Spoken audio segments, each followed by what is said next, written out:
You have probably heard of contact tracing through your governor, through the news, as things that need to be implemented before we can go back to normal. But what is contact tracing? Let me share it with you, and you're going to be freaked out by the end of this video. Now what I did is I was very interested in this, so I went ahead and I got 2 certificates in terms of what it was to become a contact tracer. So I spent about 9 hours. We're going to wrap it up here in about 20 minutes to just give you the highlights of what contact tracing entails and how it's going to affect you, because I guarantee you it will affect you and your family. We talk about saving the lives and the livelihood of the American people and of course the life of our democracy. So in terms of saving lives, the only way we're going to have rid ourselves of this, as well as open up our economy, is evidence, science-based testing.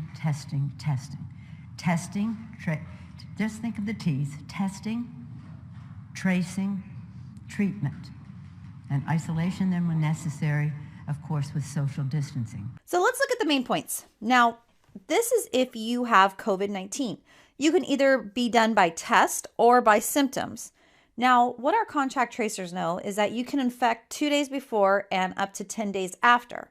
And how you can infect people is there's 3 definitions that were given in contact tracing school. One is physical. So you're hugging someone, you are kissing them, high-fiving them. Any physical contact, you could have given it to them. If you're close, within 6 feet for more than 10 minutes, so you're talking to someone and you're within that 6 feet social distancing number, well, you could infect them then. Let's say you're more than 6 feet apart, but for a longer time. At this point, you're thinking movie theaters, airplanes, trains, restaurants. So maybe not direct contact with somebody, but they're in the vicinity of the area for longer than 30 to 40 minutes. Now, what's going to happen is once you get a test that is positive, it goes to a tracer, and that tracer is going to do some research on you, find out a little bit about you, and give you a call. Now, they're going to tell you that you tested positive and that you need to be isolated for a minimum of 10 days on the onset, and it has to be within no fever for 3 days. So if you're on day 9 but you still have a fever, you need to add another 3 days until your fever is cleared. And by isolation, I mean total isolation. This is nobody near you.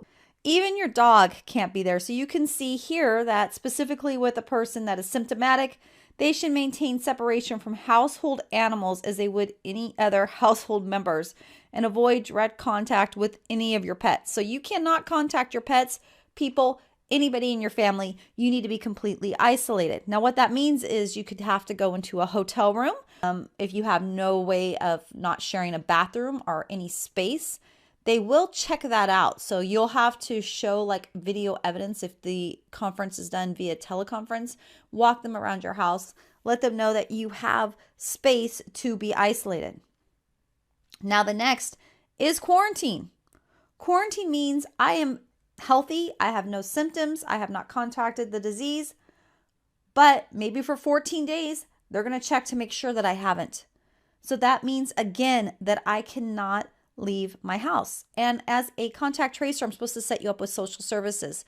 So if you have kids and you have no one to care for them, we'll take your kids. We'll take care of that. If you need groceries, we'll do groceries. But you literally cannot be in contact with anybody and you cannot leave your house. Even if you're healthy, you are still quarantined not to be leaving the house. Unfortunately, you could be totally healthy, get out of quarantine, and guess what? Be at a restaurant, someone else in the vicinity has it, be quarantined again. Now, I'm not sure what happened with all the other states, but what we did in California is we passed a workman's comp law that's in effect to the end of July. That workman's comp is going to take care of all of that for any employee, no matter where you contact it. The employers are going to be held responsible. I'm not sure what that is in all the other states, but it's something that passed here just recently, and who knows if that will get extended. Okay, so isolation and quarantine, basically means the same thing, except quarantine is a little bit longer, right? So you're sick, you only have 10 more days. If you're quarantined, 14 days. What does this look like in normal time? Okay, so they're going to want to know, as a contact tracer, I call you up, I tell you you become positive. We've looked at your house, do a video conference so you can show me that you have a place to isolate. And then I'm going to ask you, who did you come in contact with? And I'm going to tell you, if you tell me, oh, I don't know, I'm going to tell you to look at your phone and we can do it together and look at your social media and we'll figure out where you have been. And you need to make sure you know your movies, flight numbers, and anything with large venues. Now, some of the places, what they've already instituted now, are you have to put your contact information when you go to a restaurant, you go to a hair salon, any of those things, because that way they can track you. But you would say, I went to this movie or I went to this restaurant. Everybody who's at that restaurant would be contacted then by the contact tracer. So let's say, unfortunately, I got it. Well, guess what? My family would have to be quarantined. And not just for the 10 days, they have to be quarantined for 14 days because it would be also the last time they had contact with me. So on day 4, my test comes back positive. Now they have 14 days from day 4, the last day that they had contact with me. And they have to be completely isolated from me. Let's say I was on a train. We were all sitting on the same cabin because I was getting to work. And there was 10, 15 people on that train. All of them would need to be quarantined. I had gone to work. Everybody at work would need to be quarantined. I went to a restaurant after work. All of them would need to be quarantined. Can you see how a disease, when it is already widely spread, this doesn't make sense to quarantine the population in terms of you could get quarantined again and again and again. Even though you're healthy and never sick, you will not be allowed to leave your house. Now, you've been hearing that this is all voluntary. You'll hear it throughout the speeches. I've listened to a lot of governors. I'll put on the Washington governor really quickly so you can hear him say, oh yeah, they'll follow it. But let me show you before I do that a couple of the documents that are out there. This is right on his website. He's already rolled out the plan. And basically you can read this. Request for voluntary quarantine. This is for somebody you're the legal guardian at. It tells you to go and remain at the address by the date and time. And then I love this. It is very important that you comply with this request for voluntary quarantine. Remember, I'm not sick. Nobody's sick. Your health and the health of others depend on it. If you do not comply with this request for voluntary quarantine, we may use a detention order enforced by the police to assure your compliance. That's the strangest voluntary request I've ever received. And then this is also on the website. And I've put everything here because obviously go research this stuff yourself. But you can see here, if you use a court order because someone is not following, they have non-compliance, you can be incarcerated and fined up to $2,000 per day. Let me show you the governor. So let me show you how he's spinning it for somebody who does not follow direction. Hi, Governor. When it comes to contact tracing, how are you guys going to handle people or families who want to refuse a test or to isolate if they want to leave their home to get groceries? I know you said they can't do that. How will you make sure they don't? Well, that's why I referred to the family support personnel. We will have attached to the families a family support person who will check in with them to see what they need on a daily basis, see how they're doing, see how they're faring, and help them if they can't get a friend to do their grocery shopping.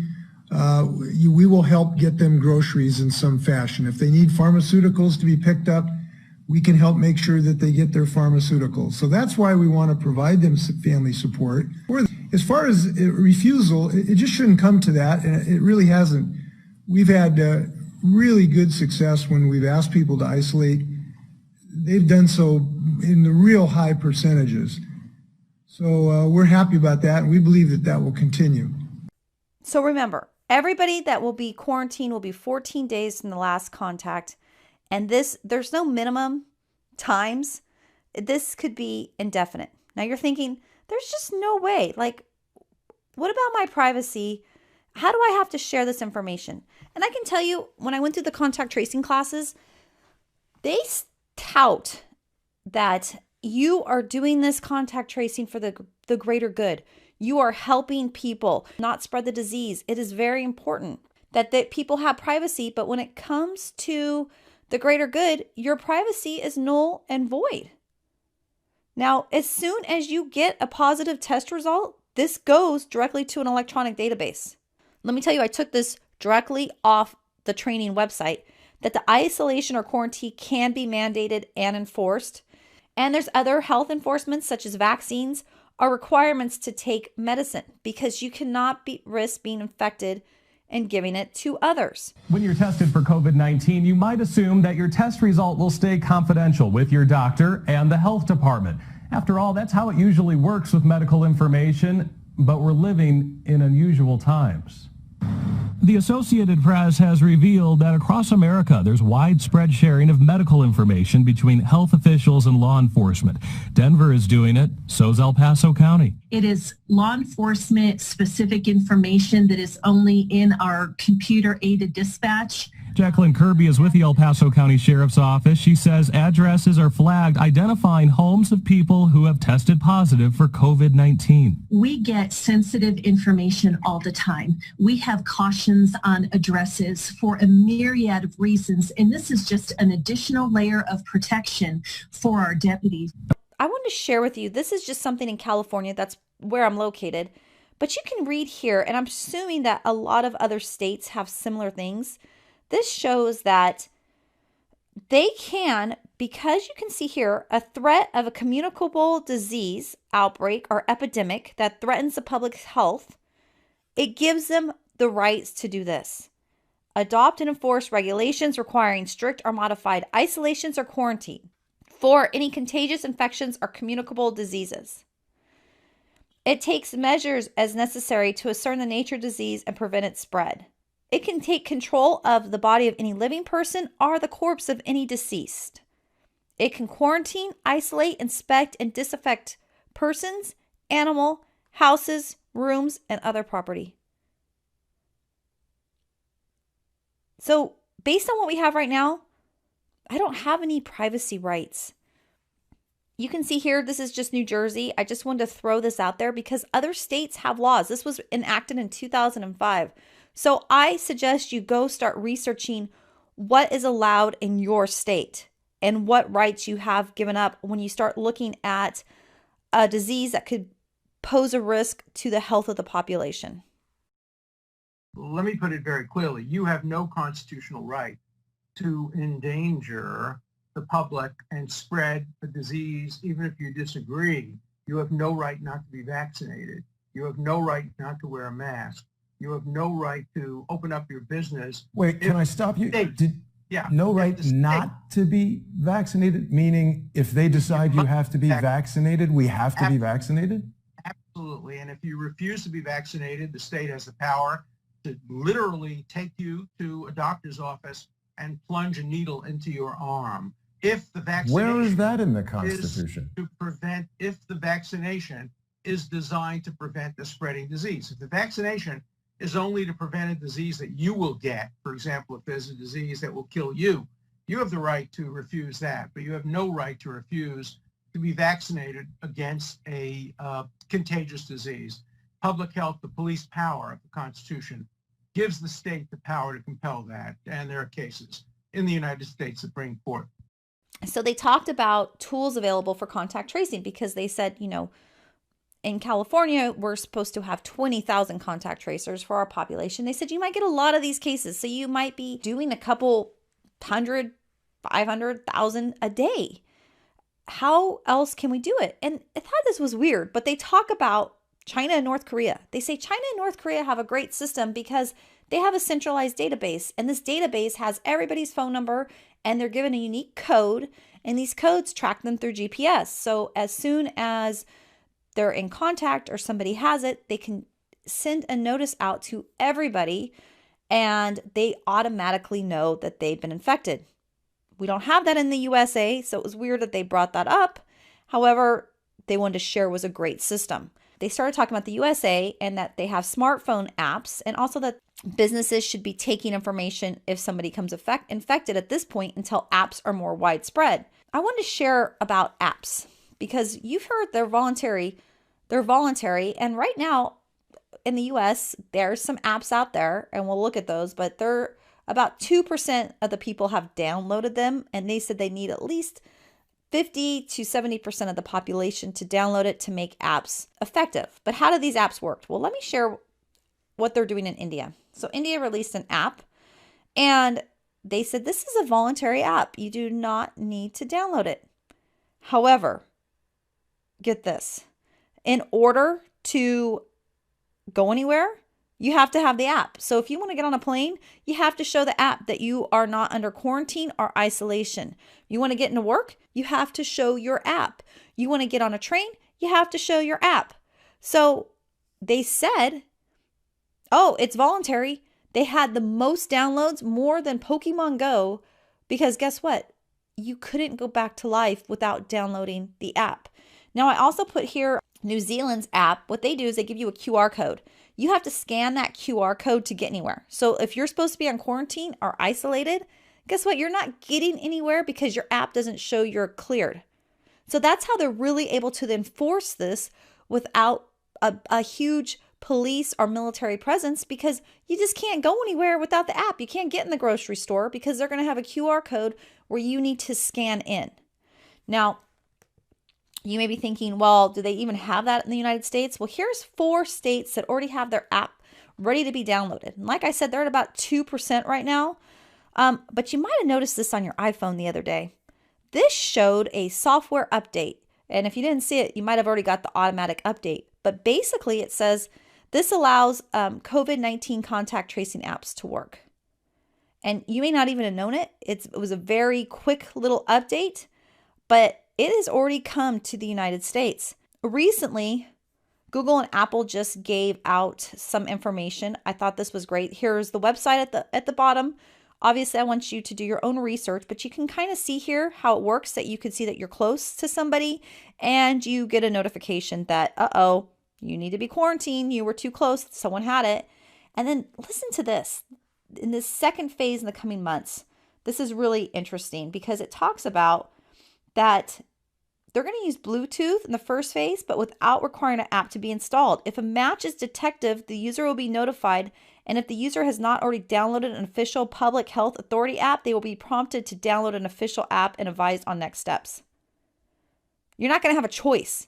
They're telling you it's voluntary at this point, but so was social distancing, and then we got locked down in our house.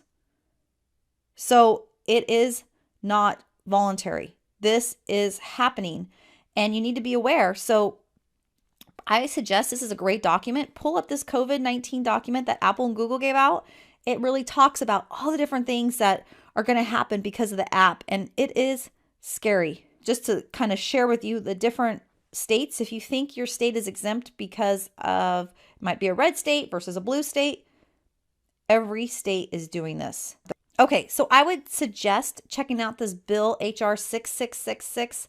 And basically, there's $100 billion that they're asking for 2020 and additional years for subsequent fiscal year financing for 2021 and beyond.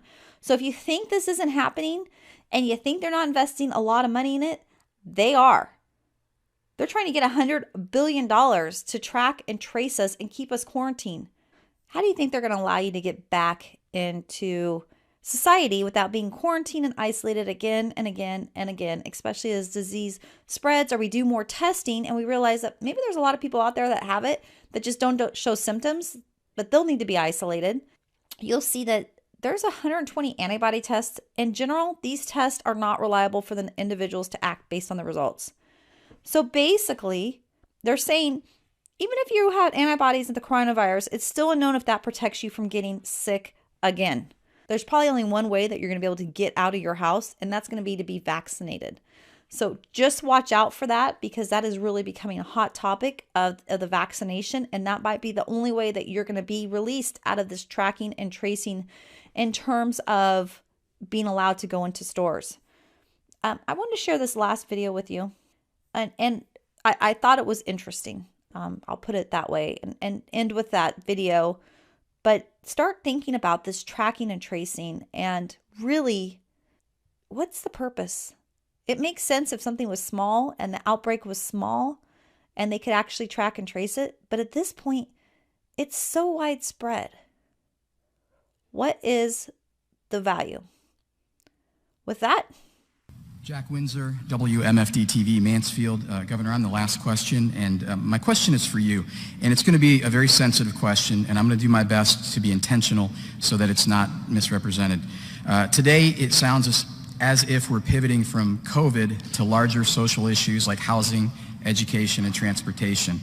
I know in past pressers we've learned about Dr. Paul Farmer and Partners in Health working with us on contact tracing. Looking at the Partners in Health website, contact tracing seems to be part of a larger social agenda for Partners in Health. The site states a vision to rectify, quote, structural violence of capitalism, which the organization sees as the root cause of things such as racism, gender inequality, xenophobia, and homophobia. Now, I'm not questioning the injustice of those things, Governor, so let me be very clear about that. What my question is, can you tell us why you chose to partner with an organization that demonizes capitalism and seems to be rooted in liberation theology based on Marxist ideals? Well, I've never always agreed with Paul Farmer, who started it, and many of his ideas. But he and the organization have had an ability to deliver health services. My wife Fran and I are very familiar with this in Haiti. We've seen what he has done in Haiti. We've visited Haiti over 20 times, and so that's just something that we do in our private lives. And so, the Partners with Health, you don't have to accept the ideology of Paul or anybody else. But what I'm interested in is getting things done. And they're not the ones who are doing it on the ground. The people who are going to be doing it on the ground are Ohioans. But they serve as a consultant. They have done this type of work not only in the United States but around the world. They're pretty darn good at it. And so I'm going to take help from wherever I can get help and wherever I find expertise. I don't have to agree with everyone's ideology or what they think about everything in the world, and to accept that, to be able to use their help. We're in a war. We're in a battle. We're going to put the best people we can on the field. The best people are the Ohioans, but we're going to get some help from this group because they've done some of these things before.